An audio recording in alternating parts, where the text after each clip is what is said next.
You're listening to Trending with Timmerie, offering an eternal perspective on today's hottest topics. National speaker Timmerie Millington has been a passionate advocate for life as long as she can remember, helping Gen X through Z answer the call to true feminism and authentic manhood. Timmerie holds a master's degree in biblical theology, and she covers this week's hottest stories from a Catholic worldview. You're listening to Trending with Timmerie.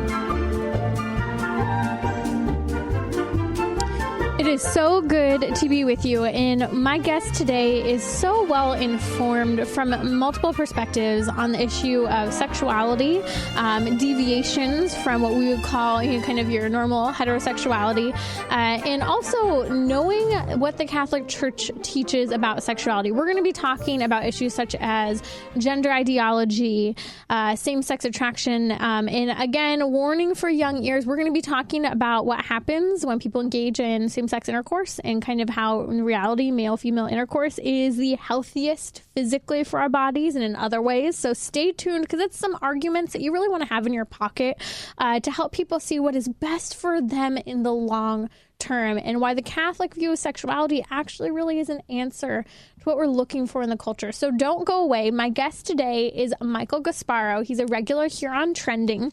He is an associate marriage and family therapist. He's practicing under the supervision of Dr. Joseph Nicolosi Jr.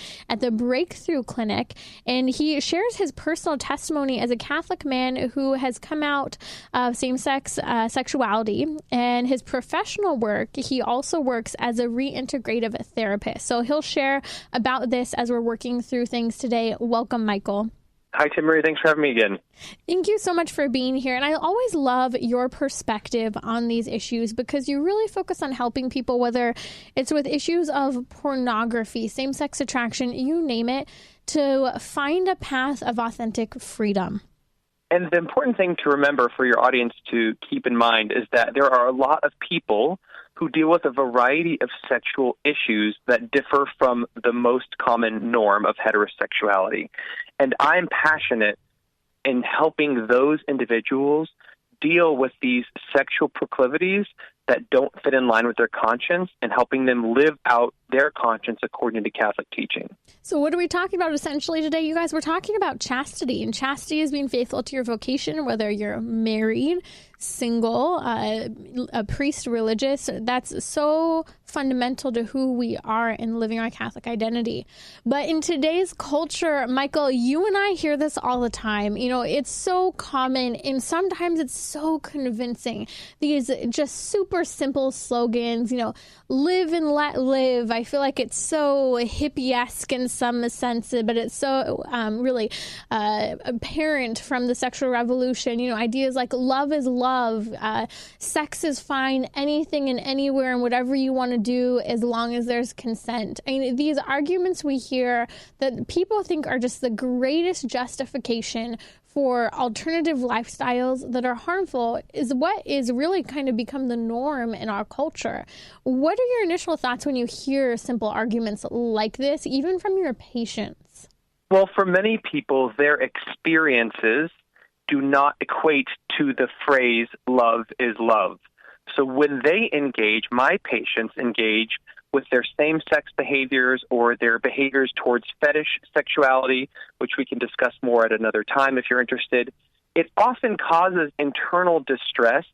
And while contemporary psychologists might say this is simply a result of their own insecurity about their proclivities, many of my clients say it's because of deeply held values, beliefs, and an understanding of their world that reinforces the truth and beauty of Catholic sexual teaching. So they not only believe that it's wrong, but they feel the physical, temporal, and spiritual effects of their behavior outside of the Catholic norm for two married people engaging in heterosexual sex. What stands out to me about what you just said is that essentially when people say love is love and try to really justify alternative sexual lifestyles, what you're saying is actually these slogans and these claims actually are harming people, because the people who are living these experiences have deep-seated uneasiness about what they're experiencing. And they have negative physical and emotional impacts from those behaviors. So it's not just that they feel distressed because they know it's wrong. It's that as Catholics, our faith and reason support one another. So there are real practical negative consequences to engaging in sexual behavior outside of our church's understanding of the healthy sexual norm. I want to get your thoughts on this. And if you're just joining me, that is Michael Gasparro. He's an associate marriage and family therapist. And I mean, he's doing incredible work. He's a reintegrative therapist as well. You can learn more at reintegrativetherapy.com. Again, that's reintegrativetherapy.com, an excellent network of therapists. Michael, what I want to get your thoughts on is this one, especially in terms of what your clients are going through. There's this argument that really any sexual activity goes today, and what really kind of places like Planned Parenthood and others claim is necessary for good sexual intimacy are two elements, and really just one: consent. And they've really, it's interesting because I was talking about sex education programs and just how horrific they are. But one of the big things I've seen changing in Planned Parenthood's approach is they're finally addressing STDs more. And it's all about not just consent, but also consent with condoms and so forth, and quote unquote protection. And a lot of those videos that they use that are meant to be for teenagers, the couples that they'll put on the screen to talk about consent are same-sex couples and so forth. So what are your clients saying about the issue of consent in their own sex lives? It's important for your audience to remember that consent is not the only basis for which sexual morality lies. What I mean by that is that it is possible for two people to consent to very nefarious or negative things. And I think you're bringing up a great point by highlighting that they propose everything is fine if you're consenting, whereas in reality, that's not always the case. A great example, many clients of mine deal with fetishes. A fetish is a fixation on a sexual object that is often not human. So for some men, a common fetish, believe it or not, is transvestite fetishism. Now, for your younger listeners, they might want to tune out for a moment, but this is men who are fixated on sexual objects of women's clothing, either wearing or touching them. This has a negative impact on many Catholic people's sexual functioning.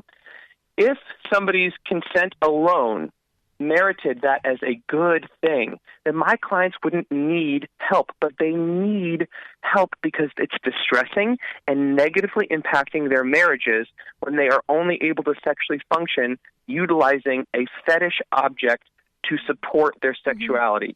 So what we do is we help them look at what is underneath the trauma that fuels these initial fetish developments, and we resolve the original trauma. As we resolve traumas, unmet needs, neglect, and addictions, the fetish begins to shift as a result, and their marriages improve. Now, if consent was all that was required for a healthy marriage, it wouldn't be an issue, but it is an issue because consent alone does not make something healthy.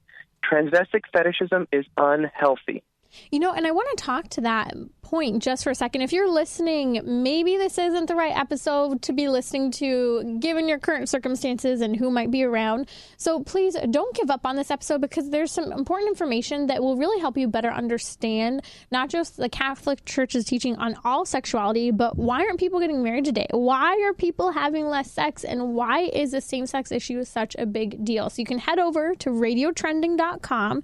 You can subscribe there, or even just pull up this episode on our website so that you can listen to it on the go at your leisure when the correct years are around to hear this. So, Michael, when you're talking about this fetish issue with regard to consent, people are consenting to various things and sometimes they'll consent to sex, but they're not consenting to a certain type of sex, which is interesting because we'll be talking about a piece from Psychology Today a little later on, and they talk about perhaps one of the reasons why young people in particular, are having less sex today is because the expectations in sexual intimacy is essentially bad sex. It's not real, and sorry to be blunt, but we've got to go there. Genital sex, right? It is often induced into fetishes and various things such as oral and anal engagement that a lot of people, that's not what they were consenting to, and that's not what they want. So a consent to sex is different from what people think they're consenting to. And realistically, we know that good research, which we'll discuss more soon, I'm sure, supports that penal vaginal intercourse is not only the norm, but the healthiest emotionally, psychologically, and physically for men and women to participate in. So, of course, if you deviate from this healthy norm, which our Catholic Church has told us over and over again, supported tradition and by Scripture, then there will be consequences, and one of those consequences is simply that it's just not as pleasurable and not as interesting in the long term. Maybe in the short term, but it ain't going to be that in the long term, because we know, biology tells us, you're going to want to revisit the thing that helps solidify the stability of the family. Let's dive into this because there's a lot of really good research. And Michael, you actually sent this article over to me a little before Christmas. Fantastic research done in the Journal of Sex Medicine. The article is the relative health benefits of different sexual activities. And essentially what comes out in this journal is an emphasis, as Michael just said, that it's only penal vaginal intercourse that has a positive both psychological and physiological health elements to it. And this is so important because what it's saying is that the bodies are created to work in a particular way. And when we deviate from that, engaging in anal or oral sexual engagement, the benefits aren't there. And in fact, it actually has negative benefits in some cases. So I'm looking at an article that was sent over, and it's actually evaluating this study from the Journal of Sex Medicine. It's written by Christopher Kaxar, and I may have said that wrong, but the article is titled, Did I say it right? It's Dr. Kazer, and he's actually also part of the Word on Fire Institute with Dr. Bishop Barron. So he's got a lot of good stuff online. Awesome. Yes, the article is at the public discourse. I'll go ahead and tweet it out. You can find that at Timmerie. That's Timmerie if you're interested in looking into some of this research. But Michael, what are some of your initial thoughts when you see this in light of your work? My first thought was, of course, because it only makes sense that research, pursuit of truth, reinforced what the Catholic Church was already telling us as truth, which is that sex between men and women, in the penal vaginal intercourse specifically, is the best way to achieve positive, healthy sexual stability and positive benefits from sex.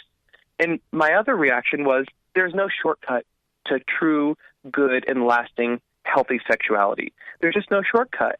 So that means for everyone, and the men and women have to work at it, and we have to be willing to take seriously the Church's teachings on this topic if we want to even have a chance at a truly healthy, developed, robust, and positive sexual self. Mm-hmm, absolutely, Michael. And when you're saying that, I love that you say there's no shortcut, because I think that when the girls come in who are in crisis pregnancy into the crisis pregnancy centers, or they're going to the abortion clinic, they thought that saying yes was the shortcut to feeling loved, to being loved, to that pleasure, both on the side of men and women. But reality is that feeling of pleasure, whether it's physical pleasure or feeling loved and affirmed, it's not for the long term. And I think that that's what's so difficult when people are engaging in oral and anal sex, because even if they're heterosexual or homosexually oriented, it doesn't matter, because in reality, the body is not created to be that way, and it's not oriented toward creating a long-term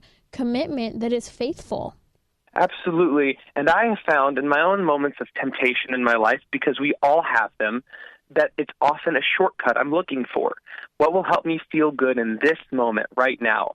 And if I remind myself in those moments that the truth of our church teachings is that if we can look towards a longer, bigger picture, it will guide us towards lasting gratification instead of short-term or in-the-moment gratification. Mm-hmm.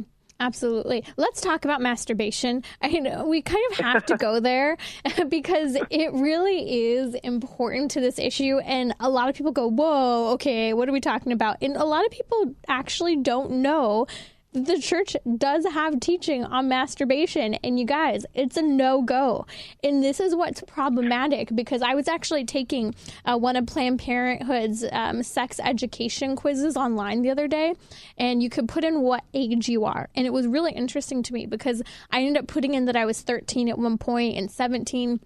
And I was grateful that they didn't encourage sex for the 13-year-olds, but what they did encourage was masturbation. So if you're taking any type of educational information, you're really young, the pro-abortion, pro-sexual liberation, pro-LGBTQ ideology is going to say, just start exploring your body. Start enjoying your body. Take pleasure from it. Even medical doctors are saying this to people who are having issues, especially for women with their, for example, ovary pain and so forth. Or maybe you need some sexual release. Maybe that's what will make you feel better. But in reality, what this journal is pointing to yet again is that actually, and tell me your thoughts here, masturbation is also related to poor mental health satisfaction. Increased masturbation was associated with increased depression and anxiety. And some of these studies were done in secular countries through governments. These are not Christian therapists and such who are trying to prove the point about masturbation is bad, et cetera, et cetera. So they're absolutely worth looking at. And what you really highlighted is that intrinsically, when we're longing for something, if we go for the fastest, quickest fix, that does not always lead to the best outcomes. And of course, masturbation is a temptation for young people and often for older people. The caution I have when we talk about this is we want to be careful not to shame young people. And I know that's not what you're endorsing, but sometimes religious people can speak about masturbation in a way where they are very harsh, critical, and shaming towards young people. And it's important that they understand that we need to be patient with young people as they will make mistakes and fall and sometimes be more successful than others, just as adults do.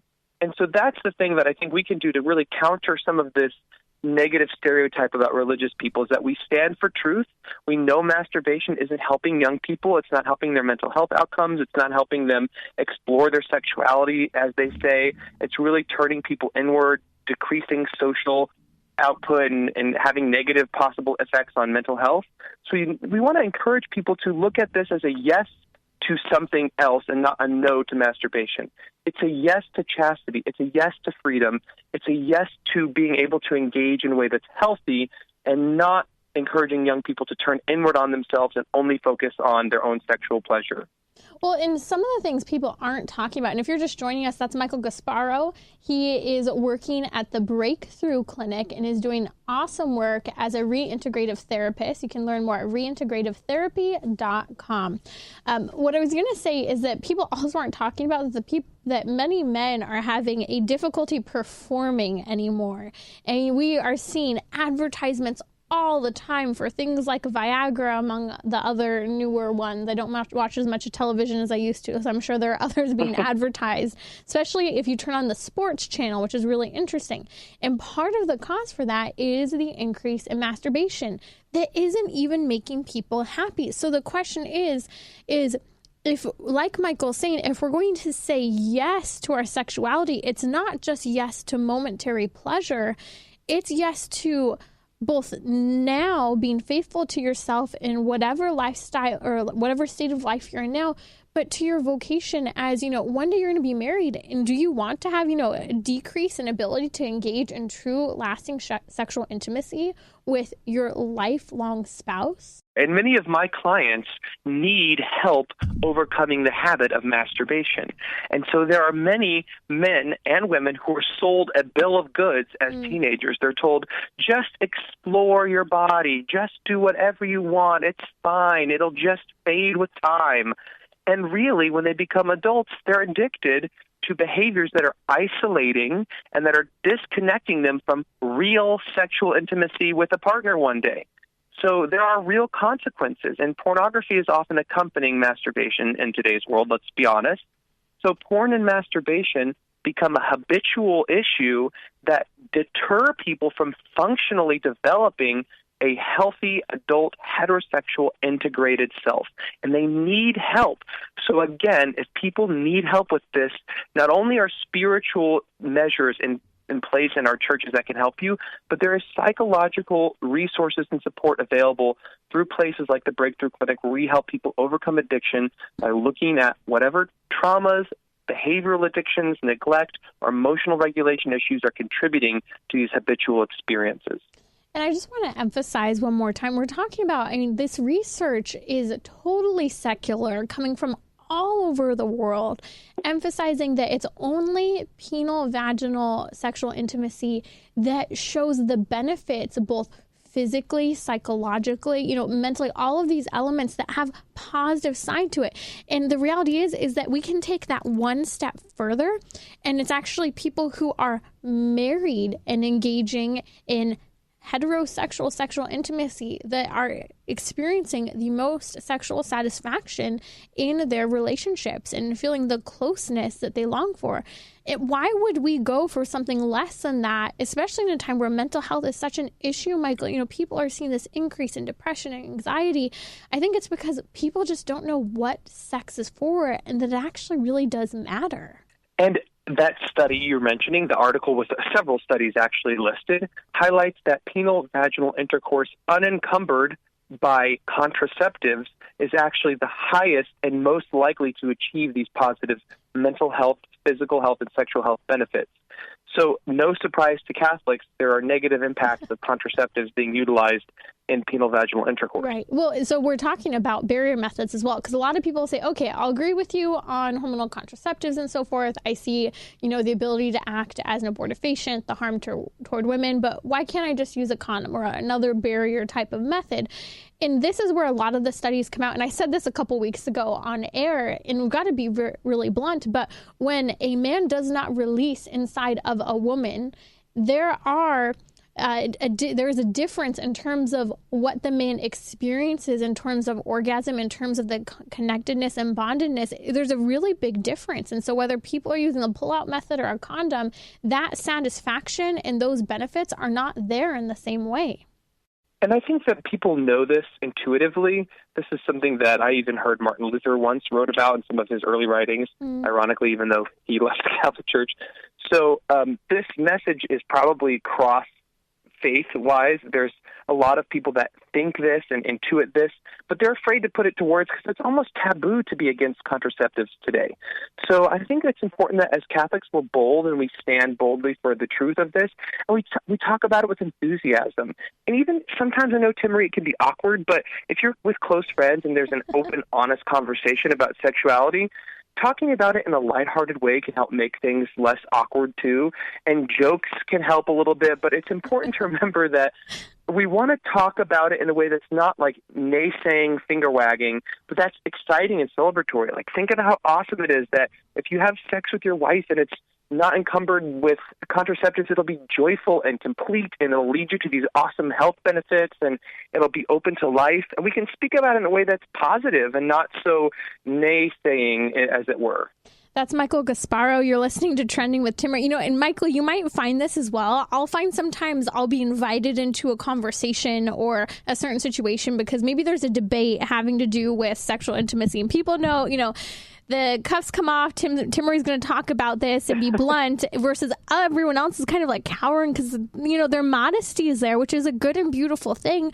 But here's the thing, you guys, and I think it's important for especially people of the older generation to recognize these younger generations right now speak about these things very bluntly. And so we need to give them the answers very clearly and speak where they're at.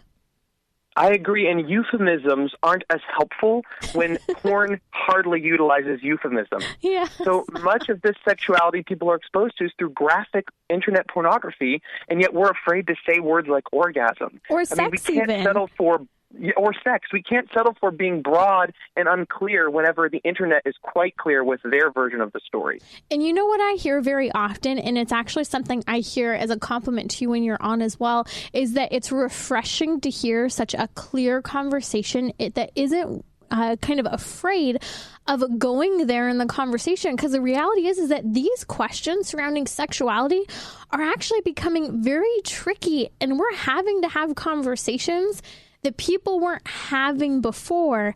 And that's why we need to be willing to talk about what is sex for? Why is it so important? Because it's going to really appeal to the longing of the heart in a real long-term dreams rather than just focusing on the here and now. We'll be right back here on Trending with Michael Gasparro, marriage and family therapist.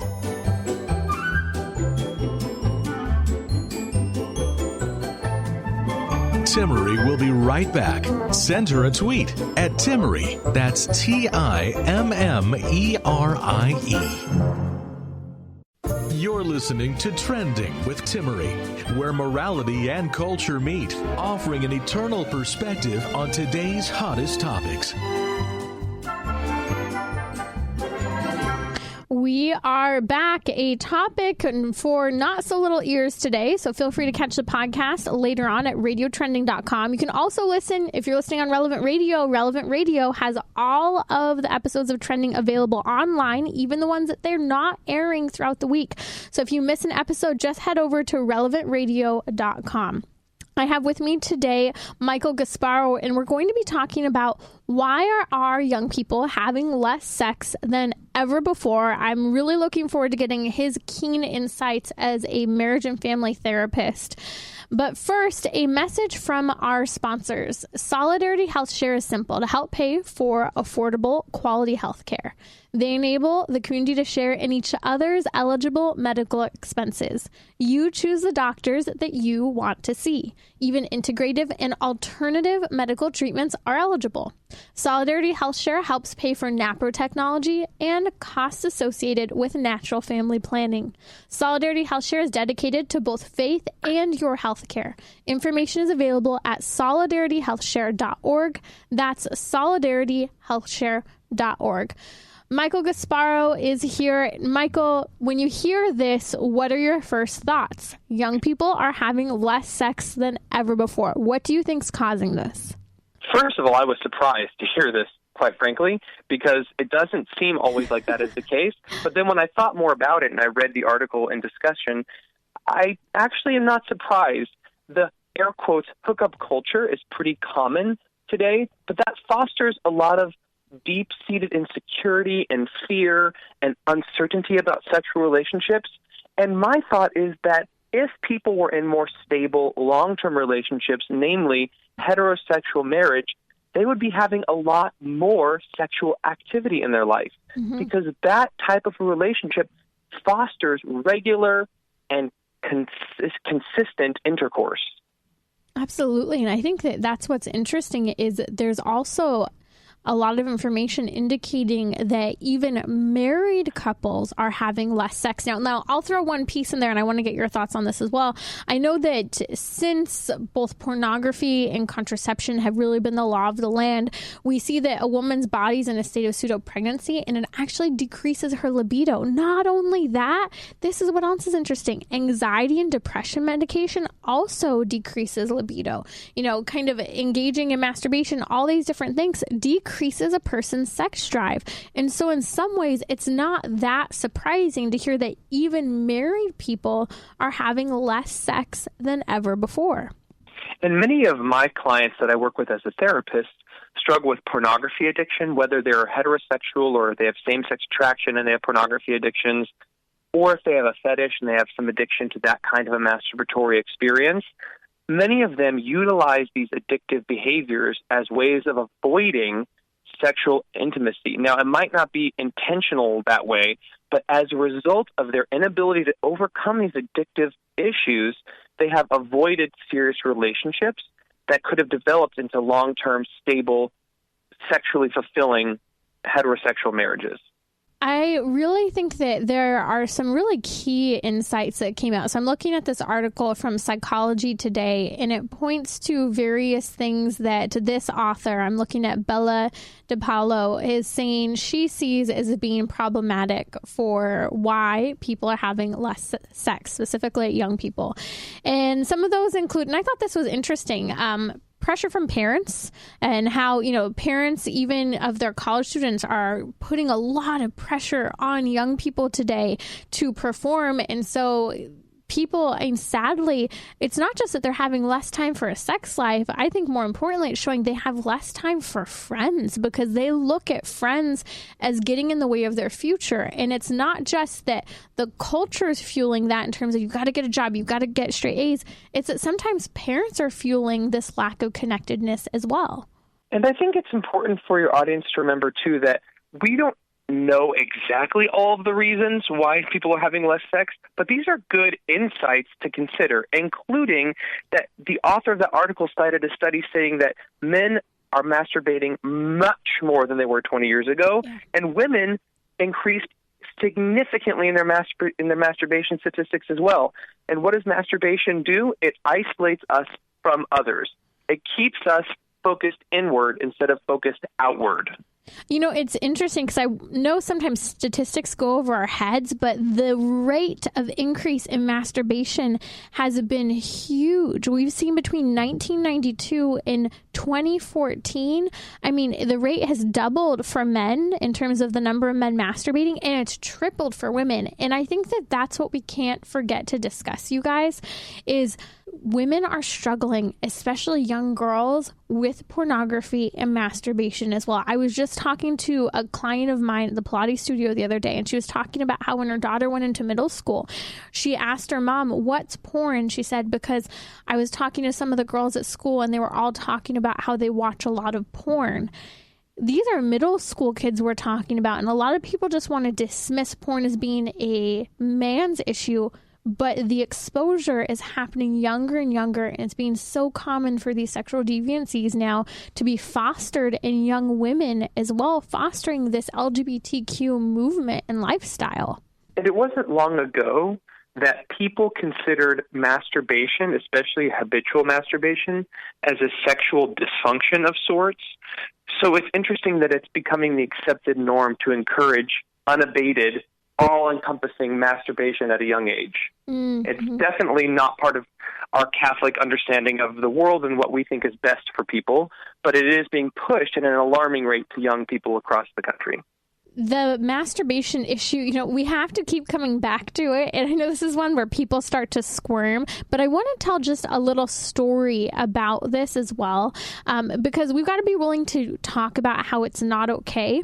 Some people need explanations, but I think that Michael really hit the nail on the head earlier when he said, actually, a lot of people kind of know this naturally. I remember when I was speaking at a summer camp a couple of years ago, and one of the counselors claimed there was an issue with masturbation in the boys' bunks area, and they said, you know, Timmerie, I really want you to talk about masturbation tomorrow during one of your talks. And I said, you know what, I can, but I think a guy should talk about it given that's happening with the boys. And it was so simple. When one of the male speakers was talking to the boys in a men's session, he just said, hey, you know, masturbation's wrong, right?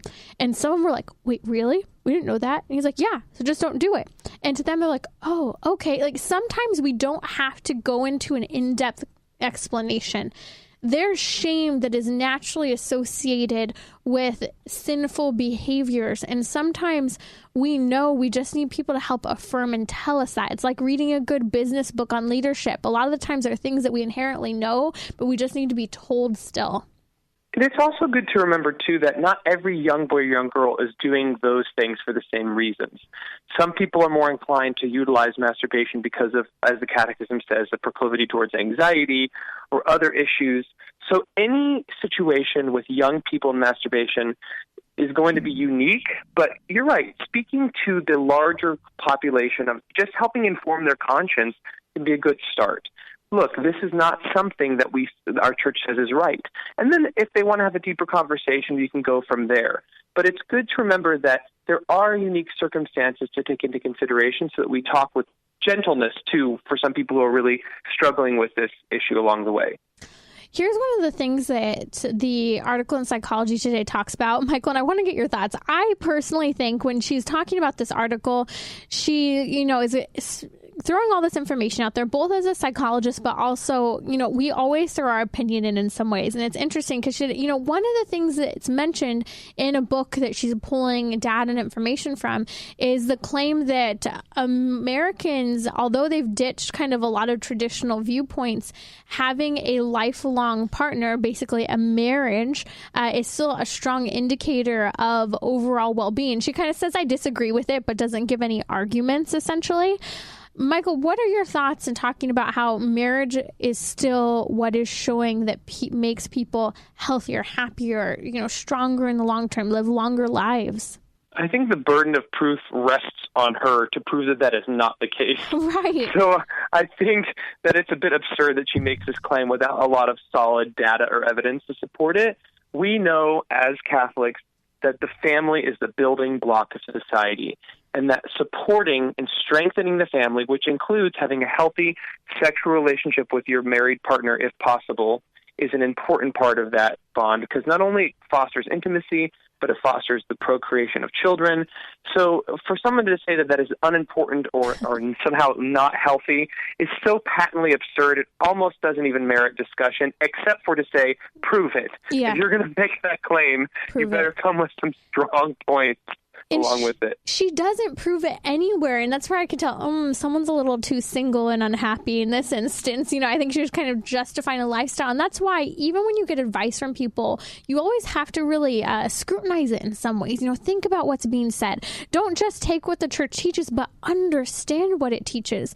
And kind of to counter her argument or false claim that she makes, there was a study, and we talked about it a lot when I was working with Trent Horn over at Catholic Answers on Hearts and Minds. It was a study that came out of Harvard. It was nearly 80-year-long study, and it showed that the happiest people were the people who had lifelong lasting relationships, ultimately people who were married, who had strong faith beliefs, but that relational element was so important, and it pointed to this element of marriage. Not that it's easy, but it's important to have those relationships. And don't forget that sometimes people like this woman in this article aren't coming at the discussion about marriage with the same understanding of what we consider marriage as Catholics: full, fruitful, faithful, all of those tenets of marriage that make it have the positive benefits that we're discussing. So it's also good to differentiate that maybe there are aspects of secular marriage that aren't as beneficial as a true Catholic sacramental marriage. We'll be back on Trending with my guest, Michael Gasparro. We'll be talking about what is sex for? Why is it so good? Why is the complementarity of sexual intimacy so important? You can listen to more of Trending via the podcast on iTunes or the iHeartRadio app, where you can share your favorite episodes. You're listening to Trending with Timmerie. We're back. Michael Gasparro of the Breakthrough Clinic is with me. He's an associate marriage and family therapist. You can learn more about reintegrative therapy at reintegrativetherapy.com. We've been talking about sexual intimacy, contraception, gender ideology, same-sex sexual activity, what is making people most happy, why people are having less sex, which leads us to why is sex such a good thing? And more importantly, why is the complementarity between male and female so important? And we need to start by helping to both articulate for ourselves and others. One of the great teachings that the church has really emphasized with regard to sexual intimacy has been from Humana Vitae, when Pope Paul VI talked about, now St. Paul VI, by the way, that every sexual act is meant to be unitive and procreative, that it's supposed to be for the good of the spouses, to unite the two spouses together, but also it's meant to be open to any new human life that might come forth from it, because the relationship of a man and a woman is meant to bear fruit and go out and do good, and that includes creating new life for the glory of God. And so Michael Gasparro is with me. I love talking with you about this complementarity of sexual intimacy because it's so important, and I know it's part of what inspires you in your work as well. Yes, in my work as a reintegrative therapist, I work with a lot of men who have same-sex attraction, and also men who deal with other sexual fetishes that prevent them from having functional heterosexual intimacy. And for these men, it's intuitive. They know there's something that's just not right about those attractions, and that they won't lead them to the fulfillment of an opposite-sex heterosexual marriage.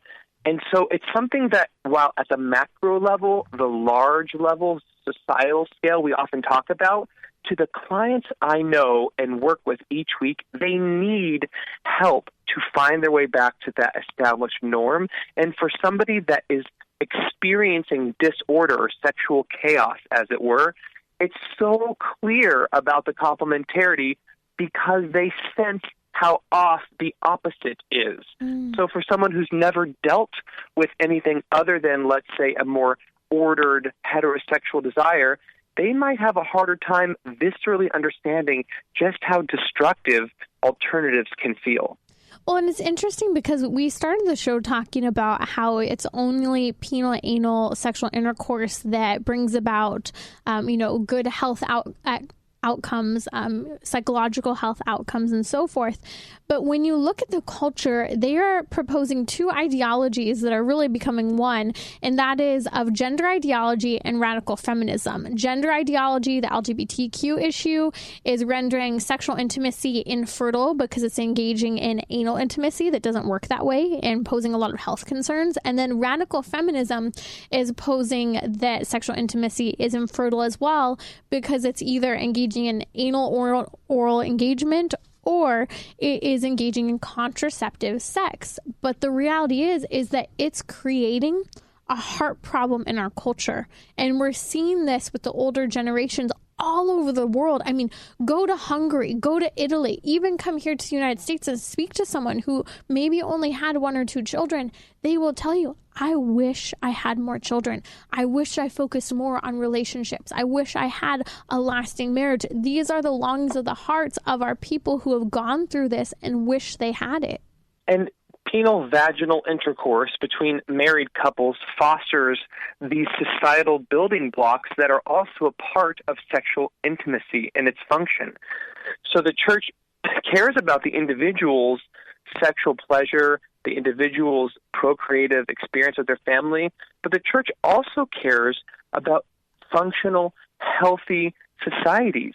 And that is where individual radical autonomy begins to really unravel at a large scale. If you're only concerned with just your sexual intimacy and just your pleasure, you lose sight of your role in God's story and the bigger picture of your life as it fits into the societal whole.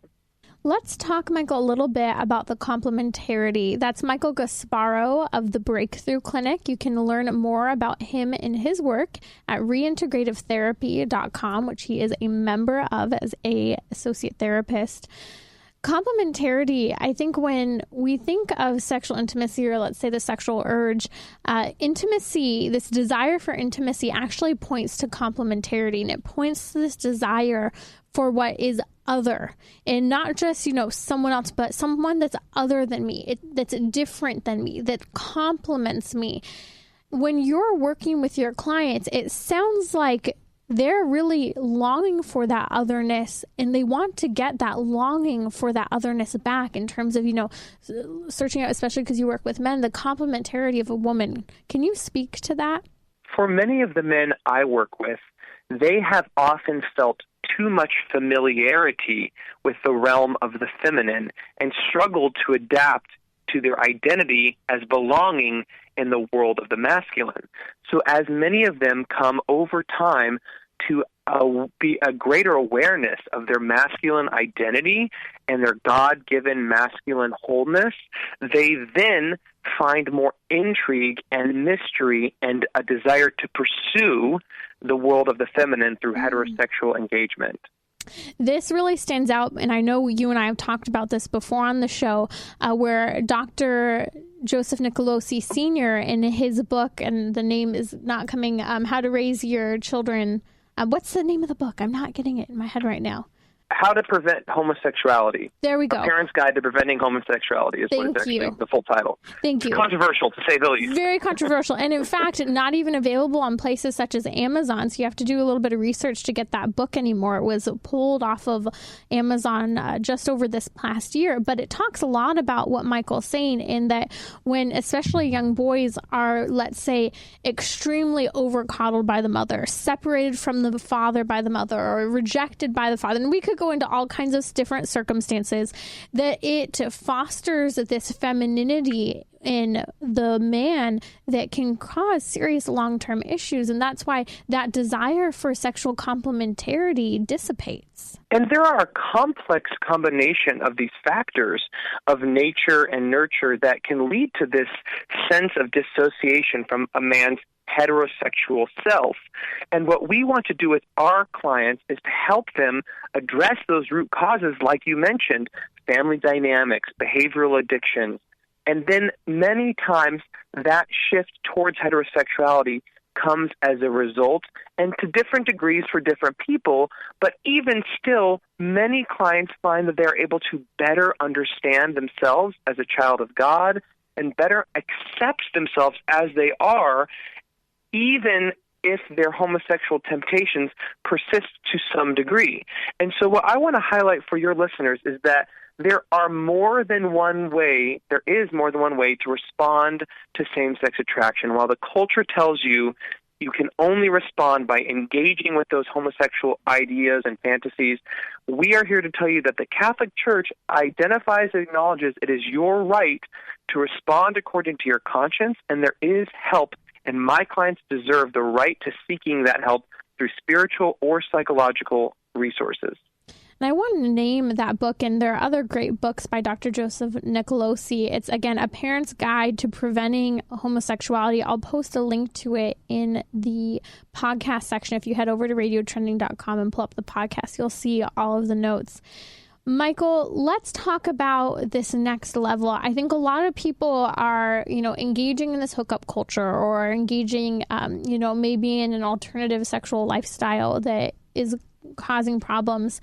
When they want something deeper, what is kind of the next level in helping to counsel people for you to help direct people that really it's a complementarity of sexual intimacy, and it's not just sex itself, but the relational side of the relationship that they're looking for? It depends on each client and where they are in their own journey. But it's a great place to start by asking questions. And I'll say, even outside of counseling, if you have friends or family who are struggling with sexual acting out in ways that are contradictory to their faith or their conscience, begin by listening and asking questions. What are they seeking for? Now, Timmerie, you've mentioned a lot the longings of the human heart. And oftentimes, that when people engage in promiscuity and other things, there is an emotional seeking that is happening underneath.